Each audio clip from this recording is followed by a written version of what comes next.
भुवद्धायानम् ॐ ह्रीं नमो योगी तत्परतावूनम्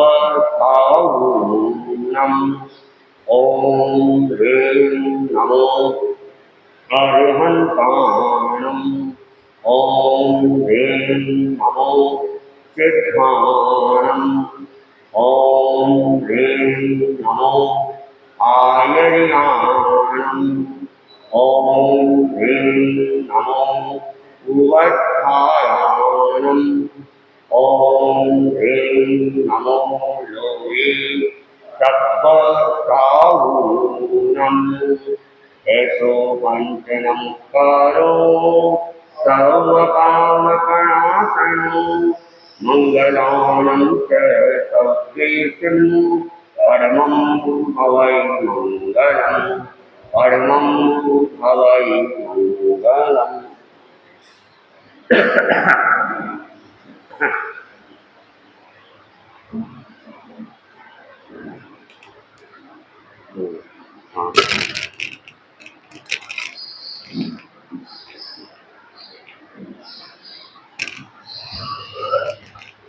आराध्य के चरणों में प्रतिष्ठा करना, परम पावन आचार्य केवल के चरणों में प्रतिष्ठा करना, विष्णु कुमार स्वामी के चरणों में उपस्थित धर्म के भाइयों श्रद्धा से नमन करे हम तेरा अनुसरण करे हम पल पल में स्मरण करे हम महावीर स्वामी महावीर स्वामी कौशिक सुख छोड़ सारे संयम का पद अपनाया ममता के तोड़ धागे आत्मा में ज्ञान लगाया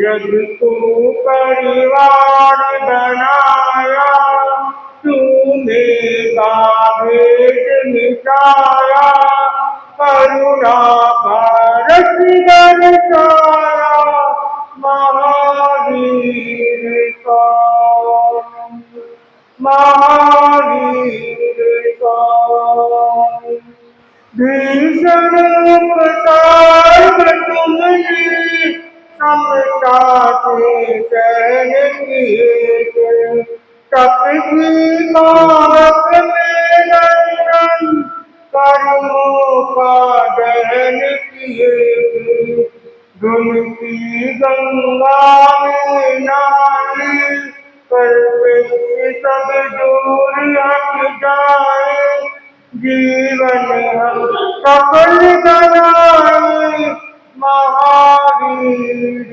स्वामी समता सद्भावना का तुमने संदेश दिया था हिंसा के बीज लिखाओ तुमने उपदेश दिया था सोया संसार जगाया मन का भ्रम जल को मिटाया भूले को पद दिखलाया महावीर स्वामी दीनों दलितों में तुमने आत्मिक विश्वास जगाया दुखित पीड़ित मानस में अभिनव उल्लास जगाया शिक्षा ने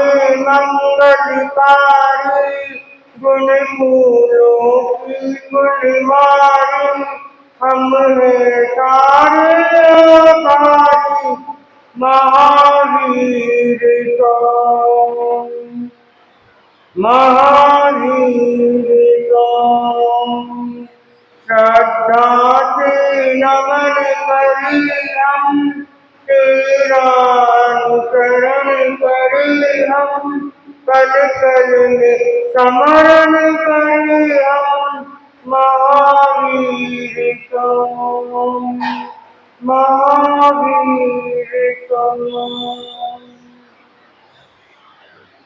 अपने बात को देखी महासचिव के ऊपर। वैसे तो 4 महासचिव की कथा आपको सुना दी गई। आज हम सुनेंगे महासचिव कौशल्या के बारे में। अयोध्या में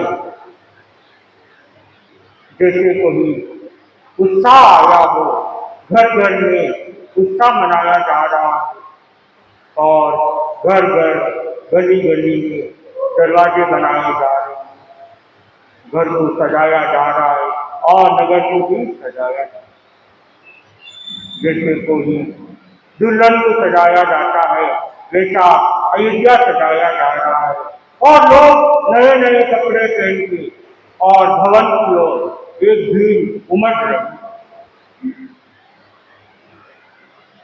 छोटे बच्चे से लेके बूढ़ी तक, युवा से लेके सब महिलाएं तक सज धज के जैसे कोई घर में शादी हो, माहौल हो, ऐसे सज धज के सब राजमहल की ओर जा रहे हैं और राजमहल को भी ऐसा सजाया जा रहा है जैसे कोई नई नवेली दुल्हन आई हो और नई नवेली दुल्हन की तरह पूरे महल को सजाया जा रहा है। इतना बड़ा पंडाल बनाया जा रहा है कि हजारों लोग बैठ सके, वो दृश्य को देख सके जो राम को तिलक का करा जाएगा, उसको राज्य अभिषेक करा जाएगा। सबके मन में उत्साह थी और रानियों के मन में तो और ज्यादा ही उत्साह थी। और कौशल्या का कहना ही क्या, उसके पैर तो धरती पे किसी नहीं बैठी और उसकी दासियां आना जाना उनके कमरे में और उसको सजाना और कौशल्या का मन उस दृश्य को देखने के लिए तरस रहा था कि जब मेरा बेटा सिंहासन पे बैठेगा, उसका राज तिलक होगा और मैं राजमाता बनूंगा। खुशी के मारे उनके पैर धरती पे टिक नहीं रहे थे और उस दृश्य को देखने के लिए वो हर घड़ी हर समय उसका ध्यान उधर ही जा रहा था। वो घड़ी कब आएगी, वो घड़ी कब आएगी। और पूरे गांव एक साथ नगर के सब वासी भवन में जाके काम करने में लग जाते हैं, सहयोग करने में लग जाते हैं। आज हमारे नगर में उत्साह मनाया जाएगा। ऐसे तो देखे जाए पुराने जमाने में अपने भी आज से 30 साल 35 साल पहले शादियां होती थी तो एक महीने पहले बहने घर से आ जाती थी। कोई सूचना करना हो तो, सफाई करनी हो तो, मैंने कुछ ने बचपन में देखा है हमारी बुआ की शादी में एक महीने पहले ही दादी के दोस्त चाची के मम्मी के साथ बहने घर से आती थी काम कराने की और 10-15 दिन होते तो जेंट्स की टोली के टोली रात के 12-12 बजे तक मीटिंग चलती थी कि ये काम हम करेंगे, ये काम हम करेंगे। लेकिन आजकल तो वो रहा ही नहीं। आजकल तो पैसा दो, तमाशा देखो, 2 दिन में पूरा काम खत्म।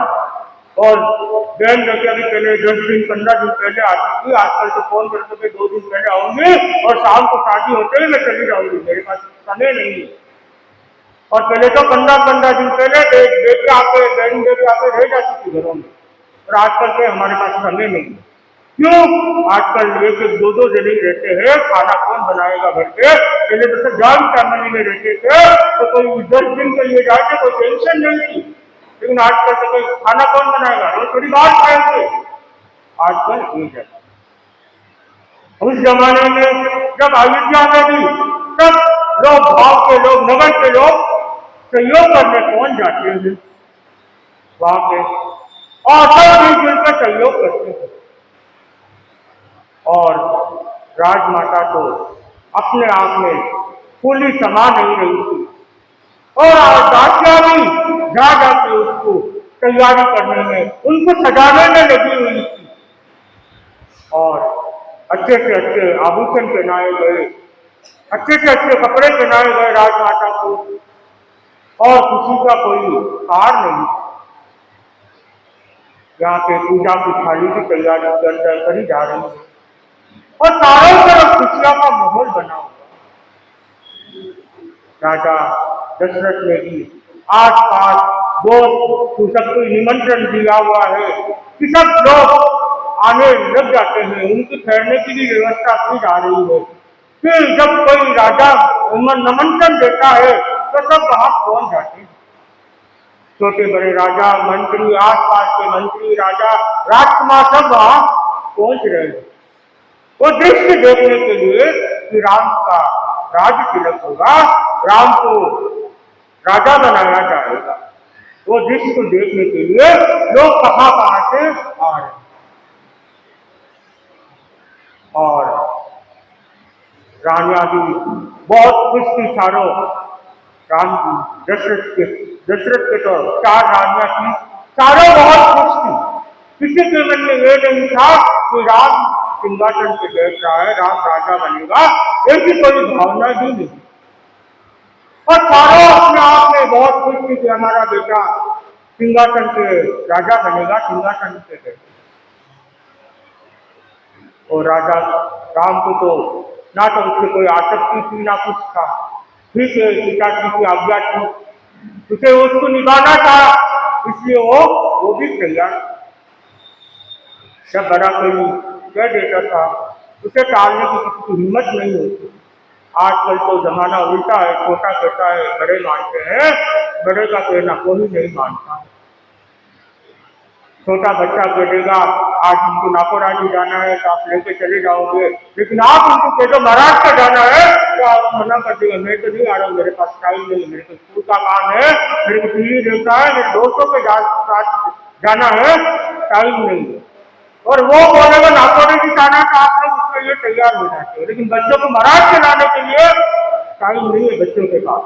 वो कह देगा हमको वो घूमने जाना है, पार्क जाना है, वो तो भी तैयार हो जाओगे आप लोग, लेकिन आप लोग बच्चों को महाराज के ठिकाने नहीं जा सकते। क्यों? आजकल बच्चे आपकी नहीं सुनते, बच्चों की आपको सुननी चाहिए। ये बिगाड़ने वाले भी कौन? हम लोग। जितनी सुविधा दोगे बच्चे उतने ही बिगड़ते जाएंगे। पहले छोटे होते तो माँ लोरिया सुनाती थी, खाना खिलाती थी, आजकल तो मोबाइल देकर खाना खिलाया जाता है। मैंने देखा है, अभी भी देखा है, उधर के चेन्नई के लोग हो, बेंगलुरु के लोग हो, वो बच्चों को मोबाइल नहीं देते, बच्चों को लेकर रोड पे खड़े हो जाते हैं, देखो कौवा जा रहा है मुंह में कौवा दिया जाता है, वो जो गाय जा रहे हैं मुंह में कौवा दिया जाता है, उसको मोबाइल नहीं देते। लेकिन अपने जैनों में थोड़ा ज्यादा ही है मोबाइल देने का, टीवी दिखाने का, अपने जैनों में बहुत ज्यादा है, उधर उनकी संस्कृति नहीं है। वो तो क्या बच्चे चलो रोड पे चलो, गाय जा रही है, घोड़ा जा रहा है, हाथी जा रहा है, वो कार जा रही है, वो अंकल देखो काला काला अंकल जा रहे हैं, ऐसे बचा बचा के मुंह में कवा दिया जाता है, उनको खिलाया जाता है। लेकिन अपने तो 6 महीने का नहीं होता है, रोता है तो इसको पकड़ लो एक बार, गाने आ रहे गाने सुनते, वो भी वो खिलौना देख देख के राजी होता लगता है, 1.25 साल का हो जाता है, फिर के मोबाइल दो तो बात करो, नहीं तो तुम दोनों पता नहीं रोने लग जाता है। बस एक बार गुरुदेव ने भी फरमाया था, गुरुदेव के यहाँ कोई दर्शन करने आई थी, गई 1.5-2 साल का बच्चा साथ में था, उसको कहा गुरुदेव के दर्शन कर ले, वो कह नहीं तुम मोबाइल दो, गुरुदेव के सामने भी कह रहा तुम मोबाइल दो मेरे को, तो उसको मोबाइल दिया, उसको बोला कि दर्शन तो करना, मोबाइल दे दिया, तो नहीं किया, मोबाइल देखने लग गया, तो उसके हाथ से मोबाइल खींच दिया था, तो वो रोने लग गया, मारने लग गया माँ को वही। तो गुरुदेव ने ये चीज प्रवचन में भी फरमाई थी कि आजकल बच्चों को कौन बिगाड़ रहा है, तो थोड़ा सोचने की बात है, 1.5 साल का बच्चा आपके हाथ उठा रहा है, चलो वैसे ही मार रहा है, कल बड़ा होकर मारने में कोई देरी नहीं लगती। ये संस्कार कौन दे रहे हैं? हम लोग दे रहे हैं। इसलिए अपने को इस चीज पे ध्यान देना है कि हम अपने बच्चों को कैसे संस्कार दें। कम से कम गांव में साधु संत विराजे, ऐसा करें, कम से कम एक बार दिन में दर्शन करें, चलो समय नहीं है, नहीं आना है कोई बात, एक बार जाकर दर्शन करें, नहीं आता है साथ में लेके आए। लेकिन बहुत मुश्किल काम है ये आज की तारीख में ये होना, और उस जमाने में कोई माँ बाप एक चीज कर देते उसको मना करने की हिम्मत किसी की नहीं होती। बहुत जनों को हमने देखा है कि माँ बाप पिताजी जैसे घर में आते हैं सब बच्चे चूहे बन जाते हैं, मुंह नहीं खुलता उनका। और जब तक वो खाना खा के इधर उधर नहीं होते हैं, जब तक कमरे से भी बाहर नहीं आते, किताबें लेके पढ़ेंगे नहीं पढ़ेंगे, किताबें लेके बैठ जाएंगे इस बात। लेकिन अब ये नहीं होता। अब तो पापा आके ही मोबाइल हाथ में दे दो, बस आपका मम्मी का दे दिया इधर, अब आपका मोबाइल हमको दे दो बस। और पापा भी राजी राजी ले पकड़ मोबाइल, थोड़ी देर हम शांति से रहे, ये चलता। और उस समय जब अब रामायण की बात कर रहे हैं, अब ये तो संसार की बातें चलती रहेगी। राम को आज्ञा दी गई कि तुमको भी राज सिंहासन पे बैठना है, तो राम ने भी कोई क्रिया नहीं की। क्यों? पिताजी की आज्ञा सर्वोपरि है। और राम ने भी अपनी खुशी मनाई, अपनी हिसाब से खुशी मनाई, उतनी खुशी उससे भी नहीं। और सीता को तो ज्यादा ही खुशी थी कि वो भी पटरानी बन जाए। जब कोई पद आ जाता है तो खुशी तो होती ही है। और उसे भी खुशी हो रही थी अंदर ही अंदर कि मैं भी आज पटरानी बन जाऊंगी। राजा जब राजा राज सिंहासन पे बैठेगा तो मैं भी पटरानी बन जाऊंगी। और खुशी का माहौल चारों तरफ फैला हुआ था। कौशल्या सपने देखने लग जाती, मैं राजमाता बन जाऊंगी, और राजमाता बनने के बाद सब मेरे और दादा पूछेंगे मेरे को, राजमाता राजमाता कहते बुलाएंगे। खुशी और खुशी समा नहीं रही। और उनकी साथ में तीन तीन रानियां वो भी आके खेल रही थी, अब तो आप राजमाता बन जाओगी, अब तो आप राजमाता बन जाओगी। वो भी उनकी खेल रही थी, उनकी खुशी और ज्यादा हो रही थी। और कौशल्या भी सच धरने में कोई कमी नहीं रही। जिससे कोई अप्सरा आई हो धरती पे, अपने आप को इतना सजा धजा के बैठ गई। और इधर राजा दशरथ भी अपनी पूरी तैयारी के साथ राजाओं की राजकुमारों की स्वागत में लगा हुआ था। जो बाहर से आ रहे हैं उनके स्वागत में लगा हुआ था और स्वागत किया जा रहा है। और लगभग काम खत्म होने वाला ही था और कुछ ही घंटे बाकी थे। अब कुछ ही घंटे बाद, काम खत्म होने के बाद कुछ ही घंटे के बाद राजा दशरथ अपने पुत्र को राज सौंपने वाला था, उसे सिंहासन पे बिठाने वाला। अब हम कल सुनेंगे क्या कैसे सिंहासन पे राम बैठते हैं या नहीं बैठते, आगे क्या होता है इसी के साथ। और अब हम अपनी घटना सुना रहे थे। दीक्षा के फिर 10 दिन बाकी, और ऐसे तो 13 दिन बाकी थे। और 25 तारीख को हमारे टिकट बने हुए थे उज्जैन जाने के, और 28 की दीक्षा फरमाई हुई थी। लगभग 15 तारीख की बात थी। सुबह उठा, एकदम पेट बुखार था। मैंने बोला कि घर पे बोलूंगा, पहले 4 जने सो रहे हैं, मैं बोलूंगा मेरे को भी बुखार है, मम्मी अकेली काम कैसे करेगी, सब्जी लाना, सामान लाना, कोरोना चल रहा है, सब मार्केट बंद है, 1 घंटे ही मार्केट खुलता है। तो मैंने घर पे किसी को बताया ही नहीं बुखार है। मैं मेरा काम रोज की तरह रूटीन की तरह काम करते गया।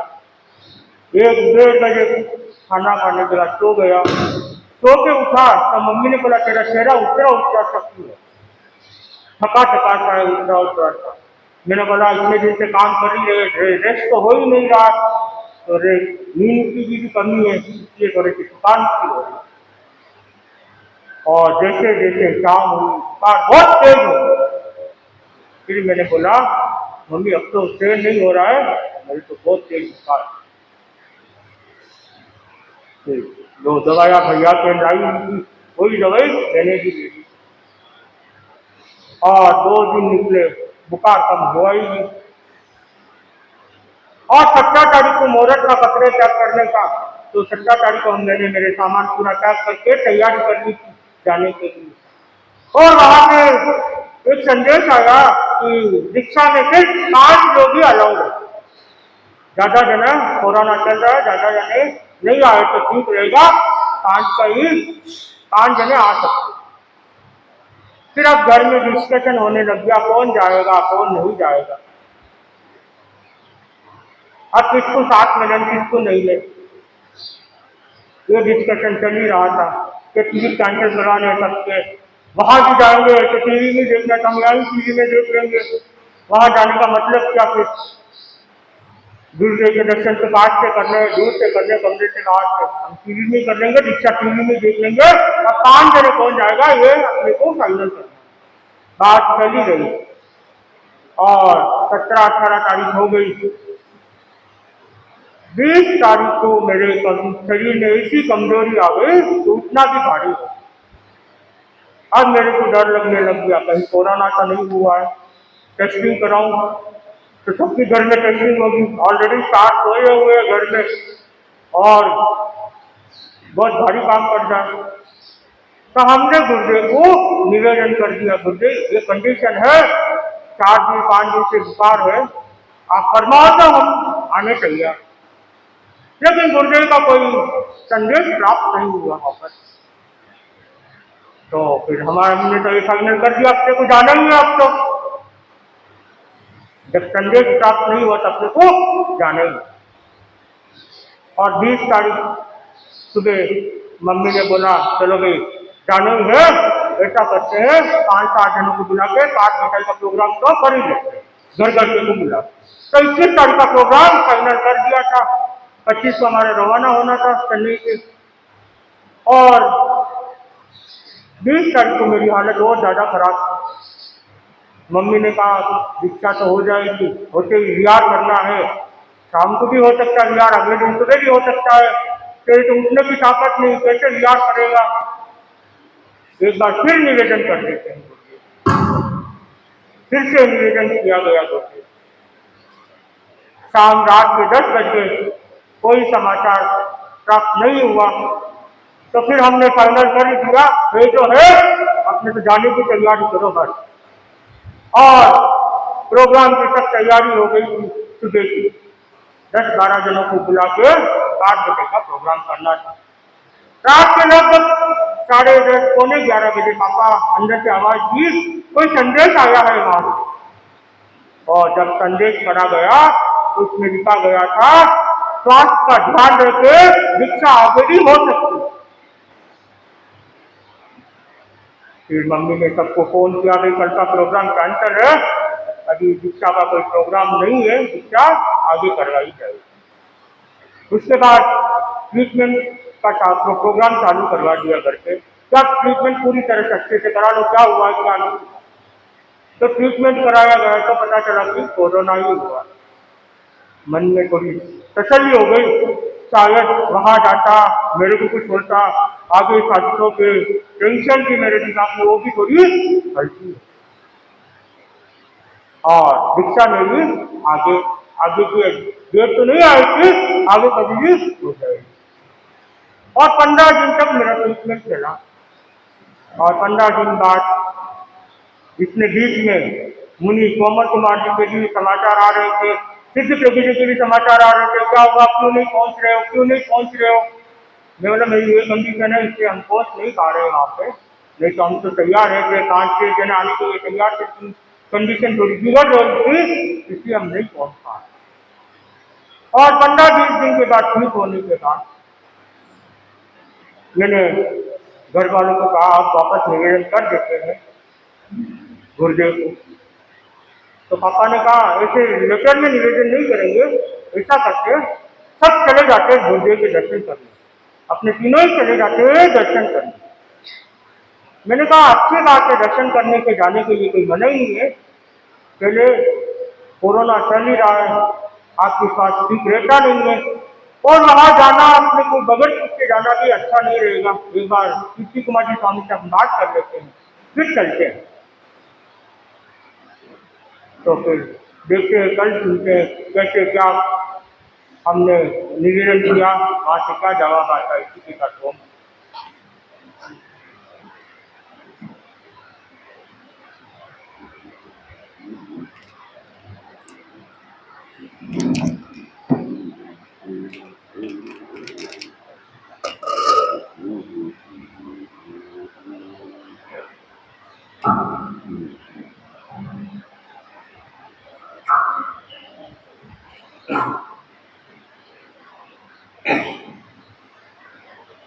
यदीयैतु तन्मयि मुहुरैव भावात् चिदचिदं समं भ्रान्तिं द्रव्य व्ययदनिलसन्तान्तरहिता जगत्साक्षी मार्ग प्रकटन करो भानुरिवयो महावीर स्वामी नयन तत्गामी भवतु मे।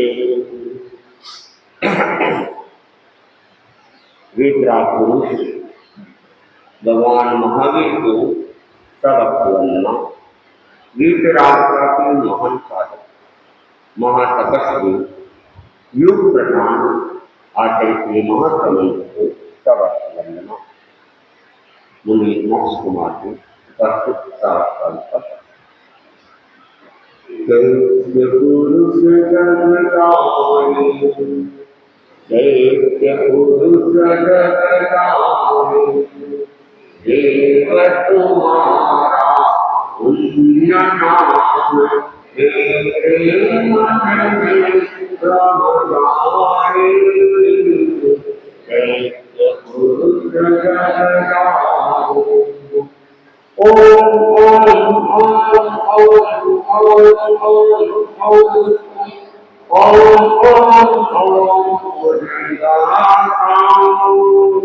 हरे हम हरे हम हरे हम हरे हम हरे हम हरे हम ओम ह्रीं श्रीं जय ओम ह्रीं श्रीं जय जय दैत्य पुरुष जगदानि दैत्य पुरुष जगदानि। ओम जय विष्णु विष्णु जय ओम ओम ह्रीं श्रीं ह्रीं श्रीं ह्रीं श्रीं ये न समन ओम राधि समन ओम क्लीं क्लीं क्लीं क्लीं क्लीं क्लीं नाम मंत्र तव ज्ञान संयोगमय सतत अमृत बरसाई दैत्य पुरुष जगदानि दैत्य पुरुष मेरे विषमता अनंती अनुभव की चिंतन की पल पल पद पद विधि सफलता तन्मय चिंतन की मानदंड अयहर विषहर साम्य सिंधु गहराई दैत्य पुरुष जगदानि दैत्य पुरुष जगदानि। आत्मा भिन्न शरीर भिन्न तुमने नाम पकड़ाया आत्मा अचल अरुण शिव सावत नश्वर है पाया आत्मा आत्मा के द्वारा आत्मा निर्णय पाए दैत्य पुरुष जगदानि। तुम निरुपद्र हम निरुपद्र तुम हम सब है आत्मा सबराधि आत्मा से हम सब अंजनी परमात्मा।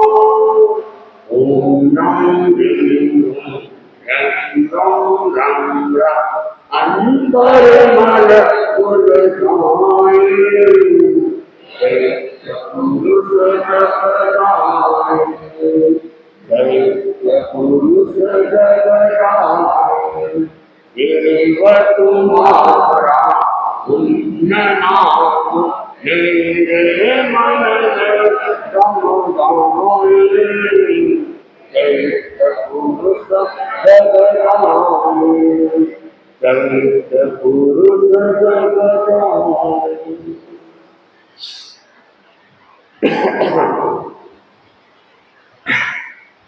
गाथा धर्म कथा का पहला अध्याय चल रहा है और मेघ कुमार अपने माता पिता को निवेदन कर रहा है कि मैं भिक्षा लेना चाहता हूँ और माता पिता उसे एवं प्रकार संसार में रोकने का प्रयत्न कर रहे हैं।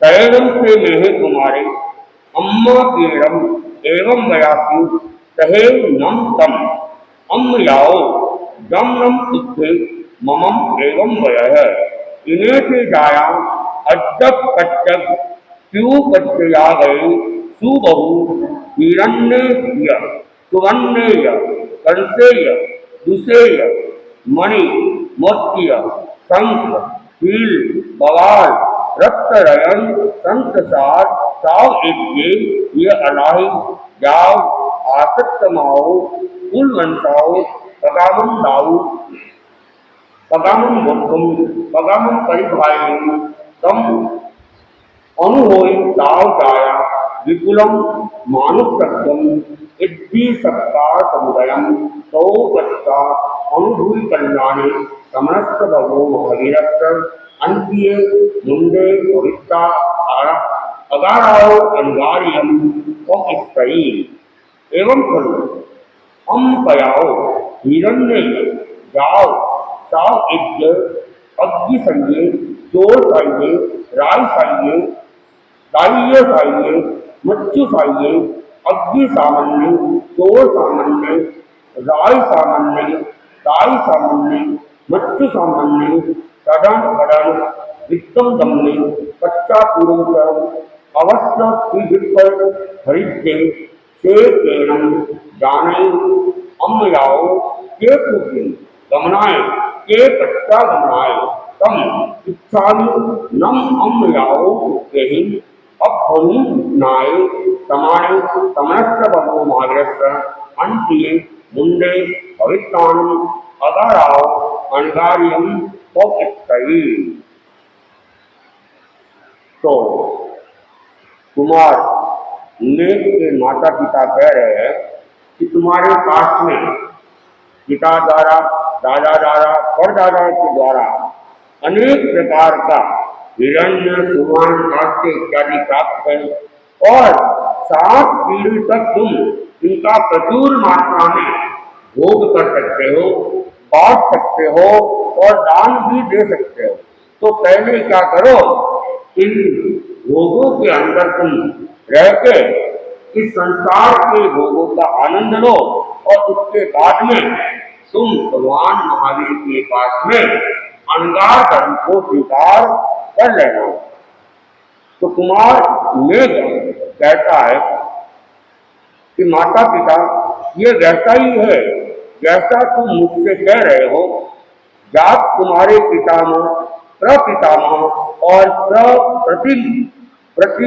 प्रपितामह के साथ ये बहुत सारा हिरण्य सुवर्ण कांस्य बहुमूल्य वस्त्र मणिमक्ति शंख मैंथिल प्रवाल लाल रत्न श्रेष्ठ सुगंधित द्रव्य और दान भोग आदि के लिए स्वापते जो 7वीं पीढ़ी तक प्रचुर मात्रा में देने, प्रचुर मात्रा में भोगने और प्रचुर मात्रा में बांटने के लिए पर्याप्त है। अतः जात तुम इस मनुष्य संबंधी विपुल रिद्धि सत्कार और समुदाय का अनुभव करो, उसके अनंतर कल्याण का अनुभव कर समय भगवान महावीर के पास मुंड हो अगार से अंगारता में प्रवर्तित हो जाना।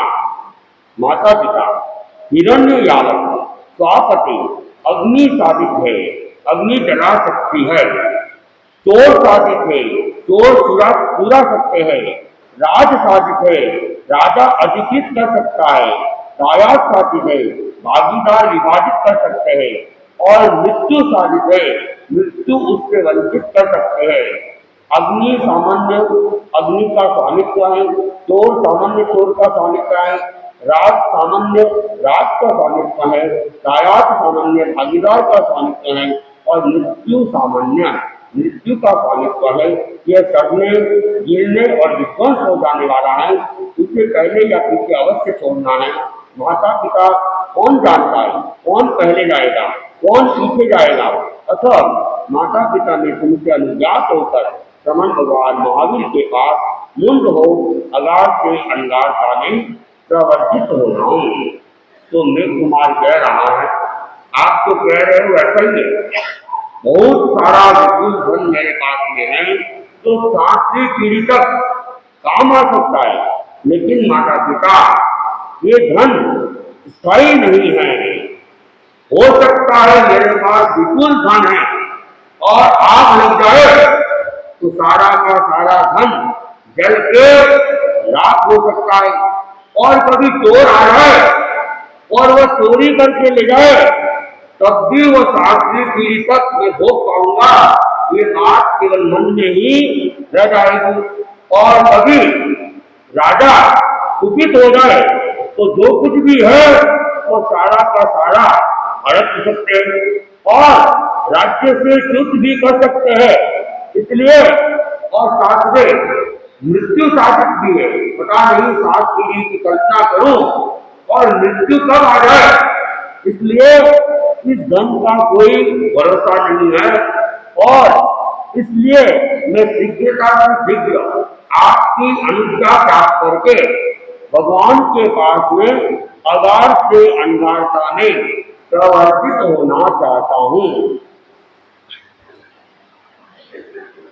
शरणम तस्नेहस्य कुमारस्य अम्मा पीरो दाय मोर संचा एंटी ले कुमारम बहुहि विषयालु लोमाहि आग बनाहि पन्न बनाहि व्यसन्न बनाहि भिन्न बनाहि आग वित्तये पन्न वित्तये पन्न वित्तये भिन्न वित्तये वाता काहे विषय परिकुलाय संजम भौगयम कार्याय पन्न बनाहि पन्न देवाना एवं बयासी एक नम दाय निगंते पावनी सच्चे अनुत्तरे केवले परिपुण्य न्याय संसुप्ते सल्लगत्तनि सिद्धि मध्य मुक्ति मध्य निज्ञान मध्य निब्बाण मध्य सब दुखन पै मध्य अहिव एगंत दिखिए गुरु एगंत दाराय लो मया इव जावा चाव यज्ञा वायु का कल्ले क्यों निष्ठाए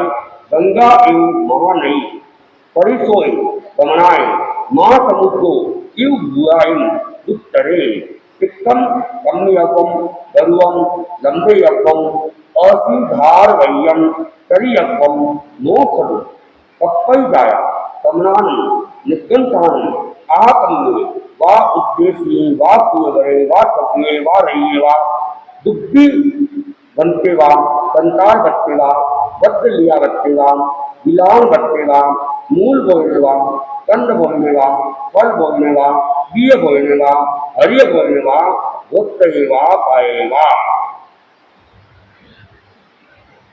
कुमार मेघ के माता पिता जब बहुत सारे विषयों के प्रति अनुकूल बनाने वाले बहुत आख्यान प्रज्ञापन संज्ञापन और विज्ञापनों के द्वारा उसे आख्यात प्रज्ञप्त संज्ञप्त और विज्ञप्त करने में समर्थ नहीं हुए तब वे विषय से विरक्त किंतु संयम के प्रति भय और उद्वेग उत्पन्न करने वाले प्रज्ञापना के द्वारा प्रज्ञापना करते हुए इस प्रकार बोले, यह निर्ग्रंथ प्रवचन सत्य अनुत्तर अद्वितीय प्रतिपूर्ण नैर्यात्रिक मोक्ष तक पहुँचाने वाला संशुद्ध शल्य को काटने वाला सिद्धि का मार्ग मुक्ति का मार्ग मोक्ष का मार्ग शांति का मार्ग और समस्त दूतों का त्रय का मार्ग, किंतु ये सांप की भांति एकाग्र दृष्टि द्वारा साध्य है, सूर्य की भांति एकांत भाव द्वारा साध्य है।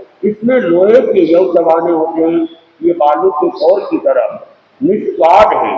ये महानदी गंगा में प्रतिशोध गमन जैसा है। ये महासमुद्र को भुजाओं से तैरने जैसा दिखता है। ये तीक्ष्ण कांटों पर संक्रमण करने, भारी भरकम वस्तुओं को उठाने और तलवार की तीक्ष्ण धार पर चलने वाला है। तो कुमार मेघ के माता पिता उन्हें अनेक अनेक प्रकार से समझा रहे हैं, लेकिन मेघ कुमार उनकी हर बात को काट रहा है। तब उनके माता पिता ने कहा कि मेघ, तुम जो कह रहे हो वह बिल्कुल ठीक है। जो भगवान का धर्म है वो बिल्कुल ही सत्य है और निर्वाण को प्राप्त करने वाला है, शल्य को मिटाने वाला है। लेकिन इस मार्ग पर चलना सामान्य बात नहीं होती है। इसके लिए पूर्ण रूप से एकाग्र होना पड़ता है। और जैसे लोहे के चने होते हैं उनको दबाना जितना कठिन है, वैसे ही ये संयम का जीवन है, उसे पालना उतना ही कठिन होता है। और यह जैसे बालू होती है और बालू को अगर कोई खाना चाहे तो वो बिल्कुल ही बेस्वाद होती है, वैसे ही ये संयम का जीवन बिल्कुल निरस जीवन होता है। इसलिए तुम अभी तो क्या करो, अभी तुम इन संसार में रहते हुए विपुल भोगों को भोग लो और जब संसार के भोगों से तुम निरस हो जाओ तब जाके तुम भगवान के पास में ये संयम जीवन स्वीकार करके संक्रमण करने लग जाना। श्रमण ग्रंथों को आधा करने, औद्देशिक, कृत, स्थापित, रचित, दुर्भिक्ष भक्त, कांतार भक्त, वादलिका भक्त, ज्ञान भक्त, मूल भोजन, कंद भोजन, फल भोजन, बीज भोजन और हरित भोजन खाना व पीना नहीं करता है। अब वे कह रहे हैं कि जो श्रवण निर्जन बन जाता है तो उनको आधा कर्मी, आधा कर्मी क्या होता है? आधा कर्मी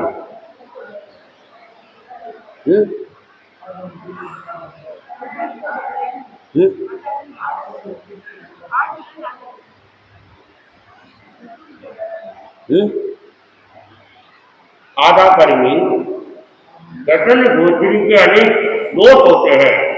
उसमें आधा कर्मी आहार साधु को लेना नहीं कर लगता है। कोई चीज साधु के लिए ही बनाई गई हो और कहते हैं जड़ से लगाकर अंतिम परिणति तक वो सारी क्रिया साधु के लिए की गई हो, वह आहार आधा कर्मी होता है। और अगर आधा कर्मी आहार ले लिया जाए तो एक केले का प्रायश्चित आ जाए। दूसरी बात है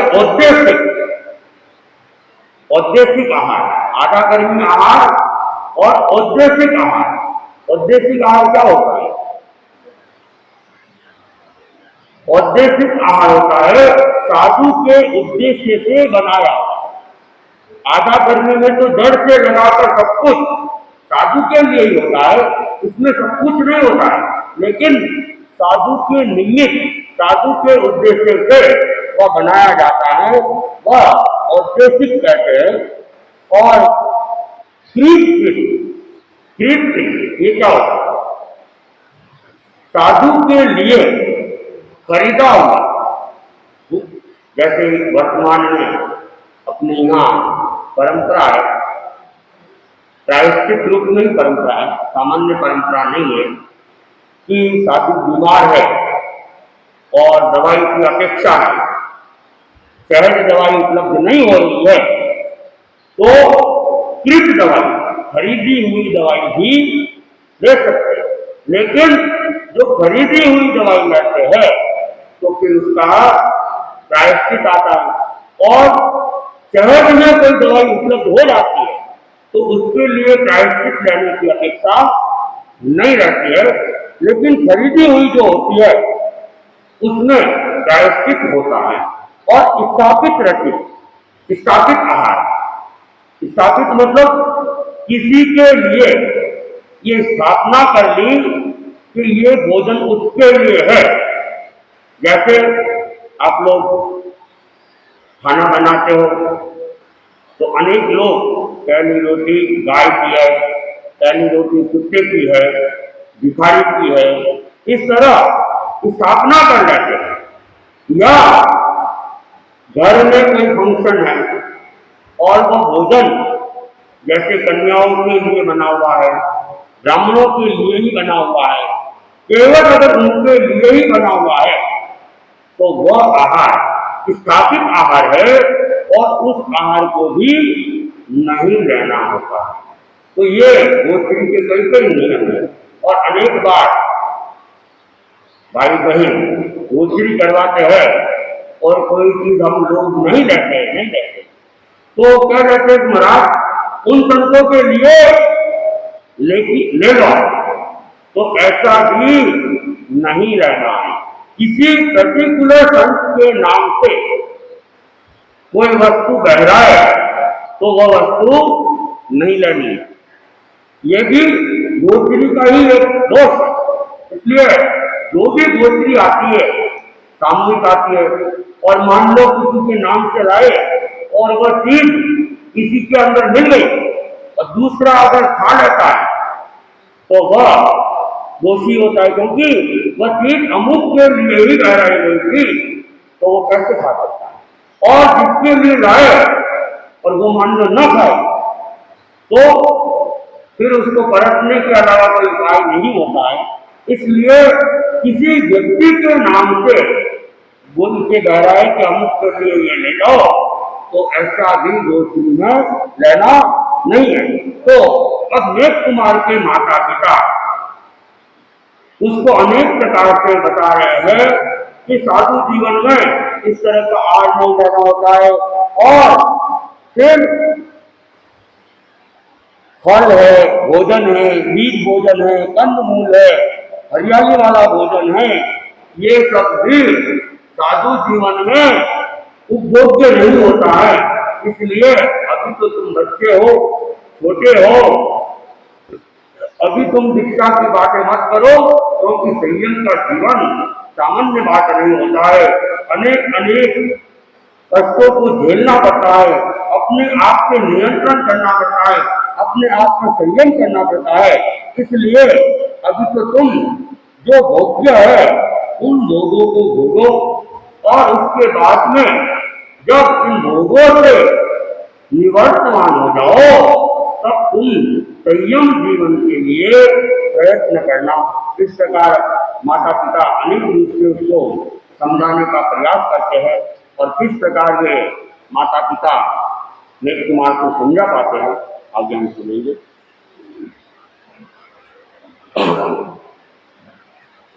गणत कुमार, क्या हुआ था गणत कुमार का बताओ। हाँ, गणत कुमार उस सुनसान नगरी के अंदर, तिलकपुरी नगरी के अंदर गया हुआ था, जहाँ वह राजकुमारी अकेली थी।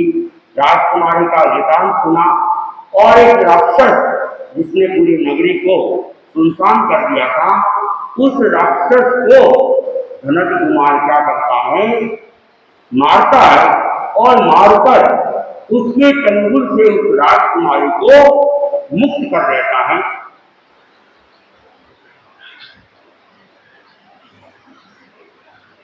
बाला धनज कुमार के गुण पर है आकृत, गुण पर है आकृत, कृतज्ञता दिखलानी करती विनय विशेष, कृतज्ञता दिखलानी करती विनय विशेष। तो जब गणत कुमार ने उस राक्षस को मार गिराया तो वह राजकुमारी गणत के इस साहस भरे गुण को देखकर उसकी ओर आकृष्ट हो जाती है। और गणत कुमार से जितनी देर उसकी वार्ता होती और वार्ता के दौरान उसे उसमें एक विशिष्ट व्यक्तित्व दिखाई दिया था, तो वह बाला जैसे जैसे उनके गुणों को देख रही थी वैसे वैसे उसकी ओर आकृष्ट होती जा रही थी। और जब उस राक्षस को मारकर उस राक्षस के चंगुल से उसको मुक्त करा दिया तो वह राजकुमारी अब भनत कुमार के प्रति कृतज्ञता ज्ञापित कर रही है और बार बार कह रही है आपने मेरे जीवन को बचा दिया है, मेरे प्राणों को बचा दिया है और मुझे इस राक्षस से मुक्त करवा दिया है। इस प्रकार वह आभार ज्ञापन कर रही है और उसके प्रति विनय और नम्रता भी दिखा रही है। और उसके बाद वो निवेदन करती है तुम जीवन दाता मेरे जीवन की नैया पार करो। तुम जीवन दाता मेरे हो जीवन की नैया पार करो। तुम प्राण देवता मेरे हो तन मन धन सब स्वीकार करो। तुम प्राण देवता मेरे हो तन मन धन सब स्वीकार करो। तुम मेरे एक सहारे हो तुम मेरे नयन सितारे हो। तुम मेरे एक सहारे हो तुम मेरे नयन सितारे हो। तुम आशा के उजियारे हो जीवन में ज्योति प्रसार करो। तुम जीवन दाता मेरे हो जीवन की नैया पार करो। तो अब राजकुमारी कृतज्ञता ज्ञापित करने के बाद में वह धनज कुमार को कह रही है कि आपने मुझे ये नया जीवन दिया है। यदि आप यहाँ नहीं आते तो आज मैं अपनी दिल की सुरक्षा के लिए अपने प्राणों को त्याग देती बलिदान कर देती। लेकिन आप समय पे यहाँ आ गए और राक्षस से मुझे छुड़वा दिया। इस प्रकार आपने मुझे नया जीवन दिया है और अब इस जीवन को पार करना भी आपके ही हाथ में है, क्योंकि मैं तो अब अकेले हूँ, अबला हूँ। मेरे जो माता पिता थे, मेरे जो पारिवारिक जन थे, उन सबको राक्षस ने मार दिया है और हमारी नगरी की सारी प्रजा थी उस प्रजा को भी मार दिया। अब मैं बिल्कुल अकेली हूँ और अकेली स्त्री कैसे अपना जीवन यापन कर पाएगी। इसलिए अब आप मुझे स्वीकार करो क्योंकि आप ही मेरे लिए प्राण देवता हो और अब मेरा न केवल तन मन और ये जितना धन है ये भी आप स्वीकार कर लो, क्योंकि राजकुमारी थी, राजा की बेटी थी और पूरा राज्य का संचालन वहां हो रहा था। लेकिन राक्षस ने सबको मार दिया। लेकिन जो राजकोष था या जितना भी राज्य का धन था उस सारे धन के ऊपर अब राजकुमारी का अधिकार था। तो उसने कहा कि ये सारा का सारा धन अब आप स्वीकार कर लो और मुझे भी स्वीकार कर लो, क्योंकि मेरे लिए तो एकमात्र कोई सहारा है तो आप ही सहारे हो और मेरी आंखों के आप तारे हो। इसलिए आप मुझे चाहे स्वीकार करो, मेरी आशा को पूर्ण करो और मेरे जीवन के अंदर एक नवीन ज्योति का प्रसार करो। इस प्रकार वह जनक कुमार को रिक्वेस्ट करती जा रही है।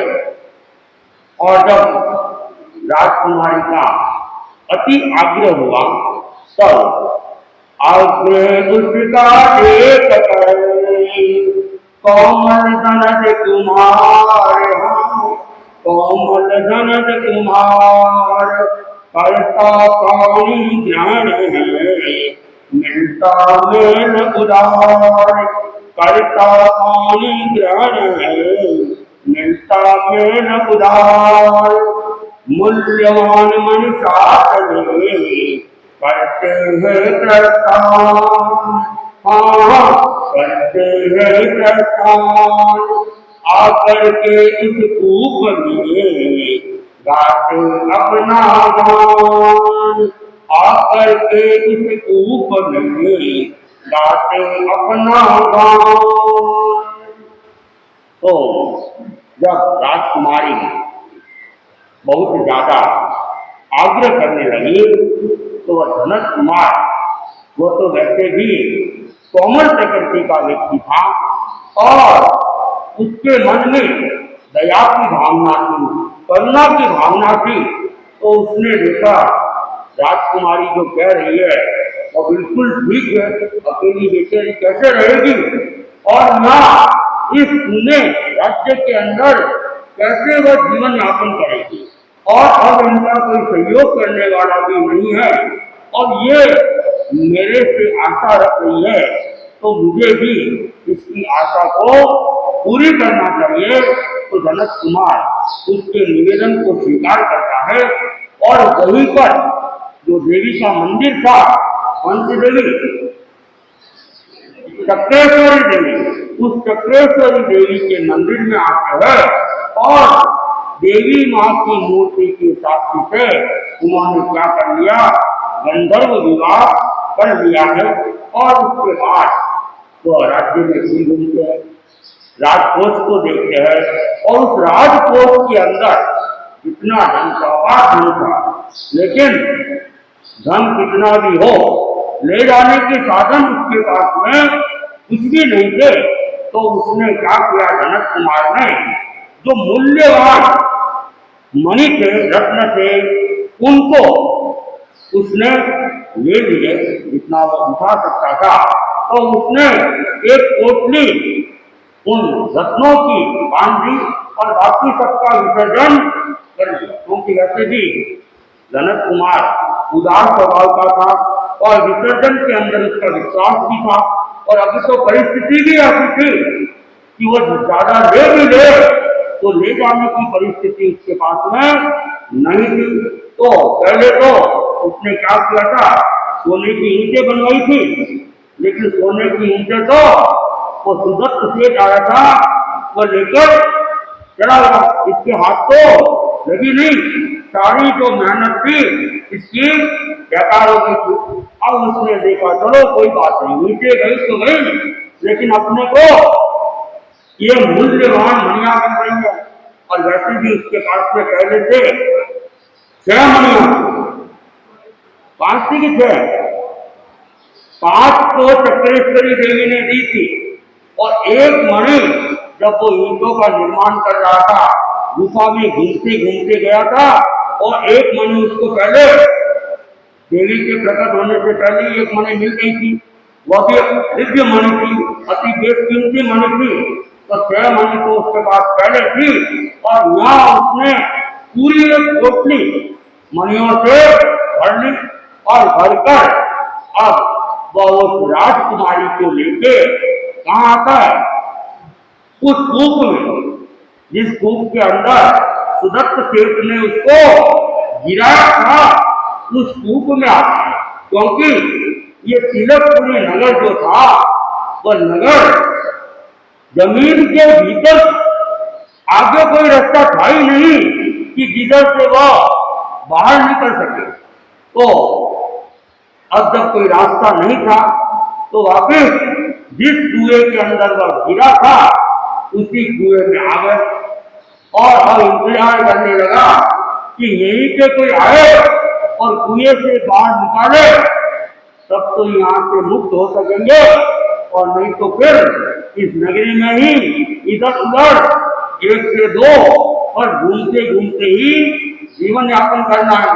तो वह जनक कुमार कहाँ आता है, उस कुएं के अंदर आ जाता है और बार बार ये क्या है, उससे पुकारते हैं, आवाज लगाते रहते हैं ताकि कोई घूमता घूमता वहां आ जाए।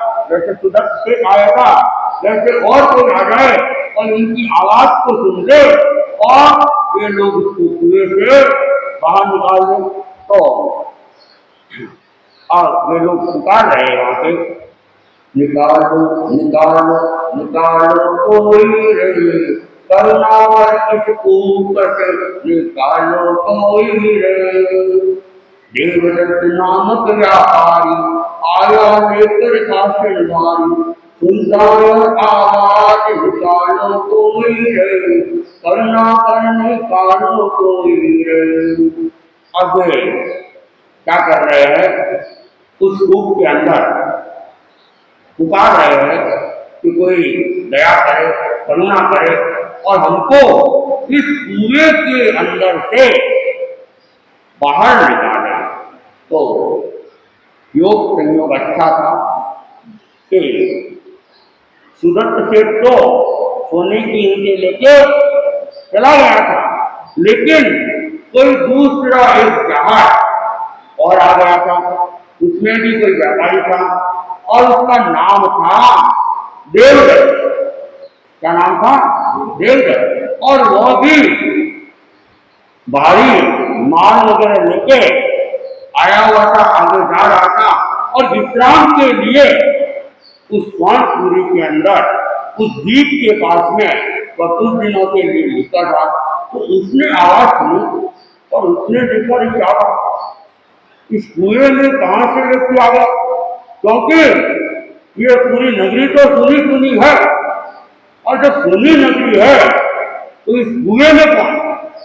और देवदत्त सेठ वह भी सोचने लगा कोई भूत तो नहीं है, कोई भूत प्रेत तो नहीं है, कहीं निकालने का प्रयत्न करे और वह अनर्थ का कारण तो नहीं बन जाए, क्योंकि अनजाना देश और किसी की जान पहचान नहीं और पूरी नगरी जो सुनी है, तो किसी मनुष्य की कल्पना करना अपने आप में ही व्यर्थ है।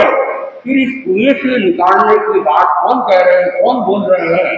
तो अब देवदत्त क्या सोचता है, क्या चिंतन करता है, निकालता है नहीं निकालता है या भाग जाता है, इसका वर्णन हम आगे सुनेंगे। अब पर्युषण पर्व नजदीक आ रहे हैं। आज 23 तारीख हो गई है और 1 तारीख से आज सहित 9वां दिन मान लो, आज सहित अगर हम गिनेंगे तो संभवतया 9वें दिन पर्युषण पर्व लग जाएंगे। तो हमें पर्युषण पर्व की पूर्व तैयारी कर लेनी चाहिए। कहते हैं कि किसान जो होता है बारिश से पहले ही खेत को तैयार कर लेता है, खेत की जुताई वगैरह कर लेता है, ताकि जब कभी भी बारिश आए उस बारिश का उपयोग हो जाए। बारिश आने के बाद में अगर वो जगेगा तो बारिश, पहली बारिश बेकार हो जाएगी। तो हमें भी पर्युषण पर्व आने से पहले पहले हमें जाग जाना चाहिए और क्या करना है इसका चिंतन मनन भी कर लेना चाहिए।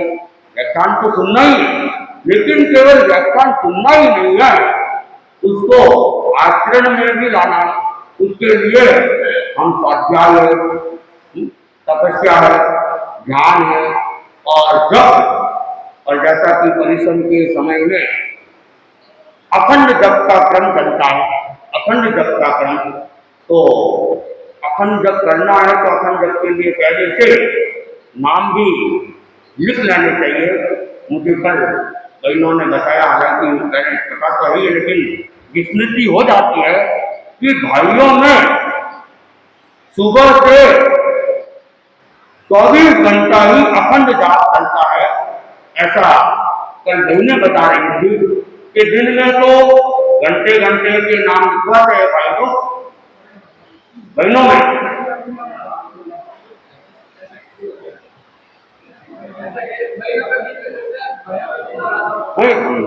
बहनें कह रही थी कि भाइयों का तो 24 ही घंटे चलता है और बहनों का सुबह से रात तक चलता है।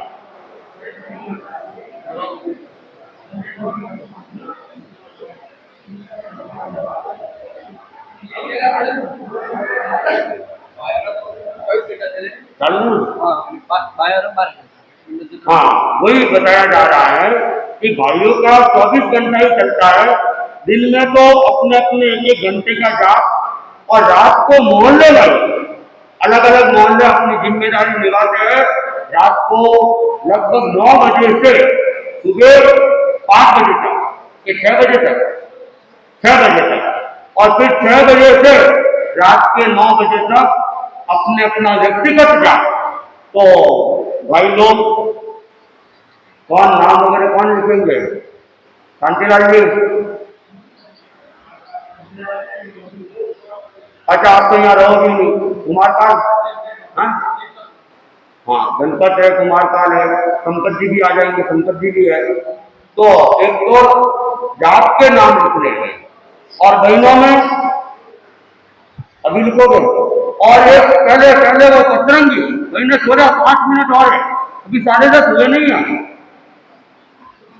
और वो लगभग लगभग 26 तारीख संभवतया दसम तिथि आनी चाहिए। उस दिन से पतरंगी करने का, पतरंगी चालू करने का चिंतन किया हुआ है, और 1-2 नाम आए हुए हैं, पंचोले के 1-2 नाम आए हुए हैं। तो आप लोग हिम्मत करोगे तो एक भाइयों में पतरंगी हो जाए, एक बहनों में पतरंगी हो जाए, तो बहुत अच्छा हो सकता है। और नहीं